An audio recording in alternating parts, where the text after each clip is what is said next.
आप सभी का एक बार राजू चाचा ब्लॉग में फिर से स्वागत है। तो दोस्तों आज का दिन यहीं से शुरू होता है।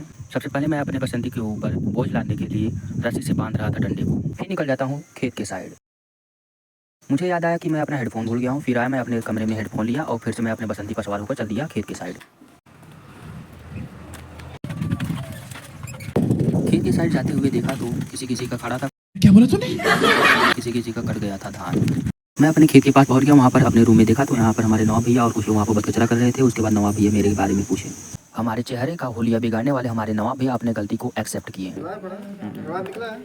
हाँ, अब भाई पूरा तरीके से किल्ली वगैरह ना निकला हुआ। मैं आ गया नवाब भैया की दुकान में। यहीं पर हम लोग हेयर कटिंग वगैरह करवाते हैं। इसी से रोजी रोटी चलता है हमारे नवाब भैया का। अगर आप लोगों को हेयर कटिंग वगैरह करवाना हो तो आ गया अपने खेत दुकान। और चारों तरफ देखा तो एक भी बोझ नहीं बांधा गया था। फिर मैं लग गया धान को इकट्ठा करने में, यानी के लिए हनियाने में। और मैं अपने बसंती को ऊपर सीधा बोझ लादा और चल दिया अपने घर के साइड। घर पहुंचने के बाद मैं और मेरी दादी दोनों लोग बसंती के ऊपर से बोझ उतारने की कोशिश कर रहे थे और बन्ना खोल रहे थे। उसके बाद मैं बोझ गिराया और फिर से मैं निकल गया खेत के साइड। और ये क्या, बोझ ढोते धोते बारिश होने लगा और मैं भीगते हुए चल दिया घर के साइड बोझ लेकर। और वहाँ पर बोझ उतारा और फिर से मैं स्टैंड कर दिया अपने बसंती को। बारिश तेज होने के कारण बोझ नहीं ढोया गया और हम लोग चल दिए मार्केट के साइड। मैं और मेरा मामू दोनों लोग चल पड़े केक लेने के लिए। हम लोग कूद पड़े दूसरी दुकान पे केक लेने के लिए। और यहाँ पर केक तो पसंद आ रहे थे पर रेट नहीं पसंद आ रहे थे। हम लोगों के साथ में हमारे सचिन चचा और कालू भाई भी थे यहाँ पर। भाई लोग हम लोग गांव के हैं, इसलिए हम लोग मोल भाव पहले करते हैं, उसके बाद हम लोग सामान लेते हैं।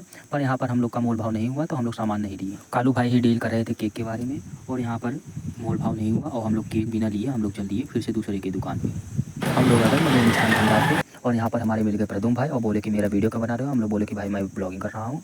उसके बाद वो तो बहुत तगड़े ही पोज दिए भाई साहब, क्या ही बताऊँ। केक लेने के बाद हम लोग चल पड़े सुफियान भाई की दुकान पर अंडा खाने। और यहाँ पर हमारे कालू भाई अपने आप को बहुत बड़े हैंडसम लग रहे हैं। ऐसा लग रहा है जैसे ऋतिक रोशन को हैंडसम में फेल कर देंगे। और यहाँ पर हमारे करण मामू कन पटापा कुछ लगाकर बात कर रहे हैं किसी से। और हमारे सचिन चाचा भी यही लगे हुए हैं किसी से बात करने में। यहाँ पर हमारे सुफियान भाई अंडा निकल रहे हैं।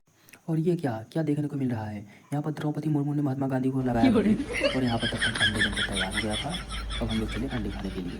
अंडा खाने के बाद सचिन और नगेंद्र भाई चले गए धनिया लेने और मैं और करण भाई यहाँ पर बाइक पर बैठे हुए थे। और यहाँ पर करण भाई का फ्यूज़ उड़ चुका था, इनको कुछ सुनाई वगैरह नहीं दे रहा था।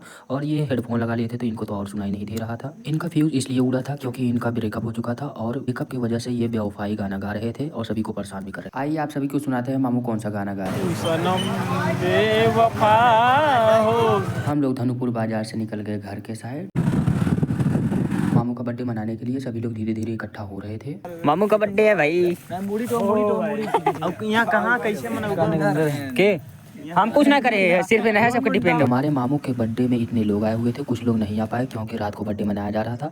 और यहाँ पर ये क्या हुआ, दोना ही भूल गए इन लोग और हम लोग चल दिए मार्केट दोना लेने के लिए। यहाँ पर दोना लेने में भी हम लोग मोल भाव किए और दोना लेकर सीधा हम लोग जहाँ पर बर्थडे मन रहा था वहाँ पर चले गए। मामू बाइक स्टार्ट किए और चल दिए बर्थडे की ओर।